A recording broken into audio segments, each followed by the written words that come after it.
इंग्रजी भाषा व इंग्रजी व्याकरण कधी नव्हे इतक्या सोप्या भाषेत शिकण्यासाठी हा यूट्यूब चॅनल सबस्क्राईब करून बेल आयकॉन प्रेस करा. हॅलो फ्रेंड्स, आज आपण बघणार आहोत यूज गोइंग टू म्हणजेच दिलेल्या वाक्यामध्ये गोइंग टू ही रचना वापरा.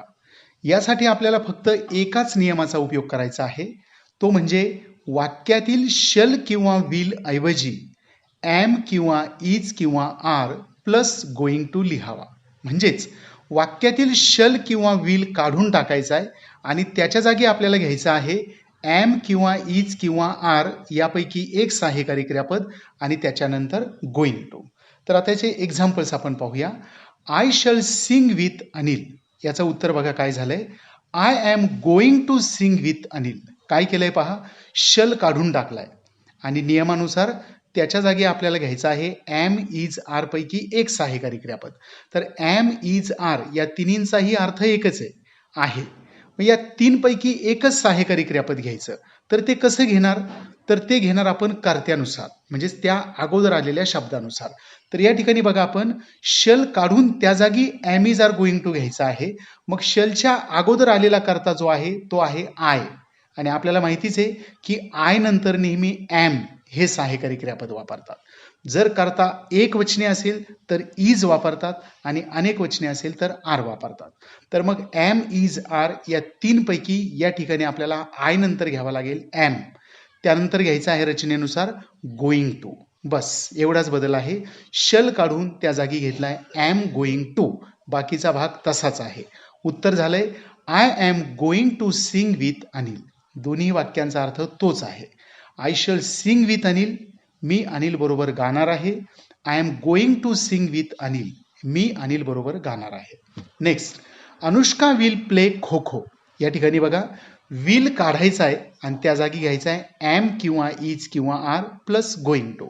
तर मग विलच्या अगोदर आलेला आहे अनुष्का. तर अनुष्कानुसार आपण एम इज आर पैकी काय घेणार, जसं मगाशीच आपण म्हटलं की आय नंतर एम वापरतात, एक वचनी करता असेल तर इज वापरतात आणि अनेक वचनी असेल तर आर वापरतात. तर या ठिकाणी बघा, विलच्या जागी आपल्याला एम इज आर पैकी योग्य सहाय्यकारी क्रियापद घेताना विलच्या आधी आलेला जो कर्ता आहे अनुष्का एक वचनी आहे, म्हणून आपण घेणार आहोत एम इज आर पैकी इज आणि त्यानंतर गोइंग टू. म्हणजेच विल काढून त्या जागी घेतलाय इज गोइंग टू. बाकी काहीही बदल नाहीये.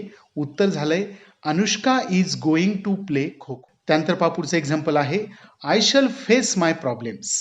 आपल्याला या वाक्यात गोइंग टू वापरायचं आहे आणि आपल्याला नियम माहितीच आहे की वाक्यातील शल किंवा विल काढून त्या जागी एम किंवा इज किंवा आर प्लस गोइंग टू लिहावा.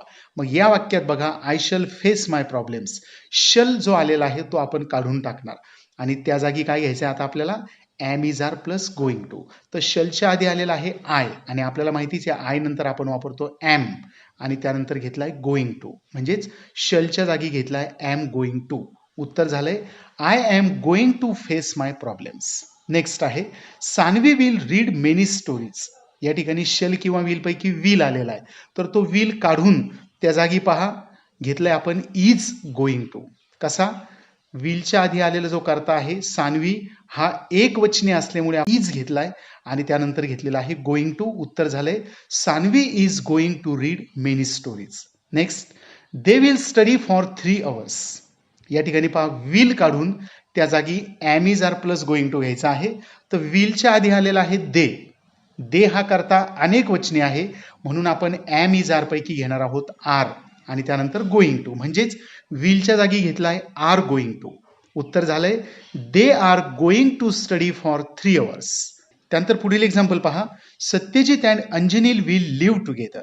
या वाक्यात आपल्याला गोइंग टू वापरताना दिलेल्या वाक्यात शल किंवा विल पैकी काय आलाय तो शोधायचा. तर बघा या ठिकाणी विल आलेला आहे, तर तो विल काढून त्या जागी am is are plus going to घ्यायचा आहे.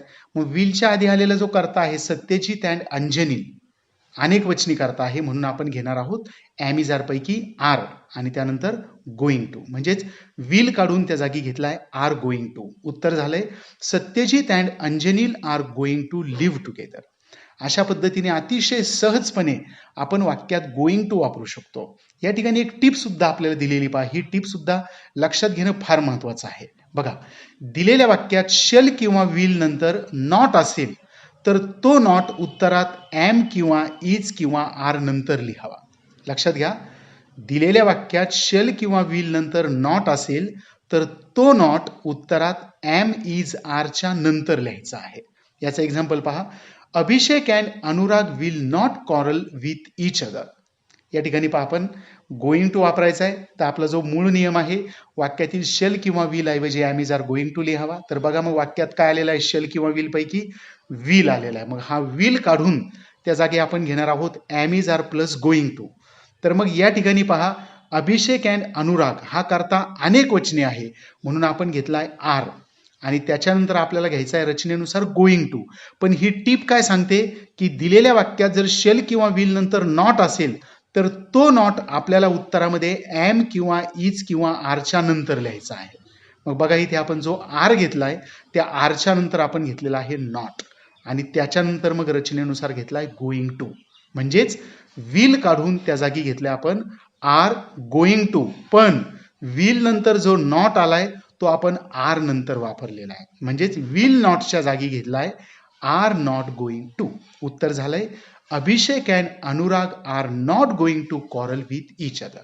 तर बघा, अतिशय सोपा असा हा प्रकार या ठिकाणी आपण अभ्यास केला आहे की दिलेल्या वाक्यामध्ये गोइंग टू कसा वापरायचा. थँक्यू. इंग्रजी व्याकरणातील सर्वच प्रकार आपण अतिशय सोप्या भाषेत येथे शिकणार आहोत की तुम्ही देखील आश्चर्याने म्हणाल, अरे इंग्रजी इतकं सोपं आहे. हो, सर्वांसाठीच घर बसल्या पूर्णपणे मोफत इंग्रजी भाषा व इंग्रजी व्याकरण कधी नव्हे इतक्या सोप्या भाषेत शिकण्यासाठी हा यूट्यूब चॅनल सबस्क्राईब करून बेल आयकॉन प्रेस करा व आपल्या जवळच्या व्यक्तींनाही या सुवर्ण संधीचा फायदा घेऊन इंग्रजी शिकण्यासाठी प्रेरित करा.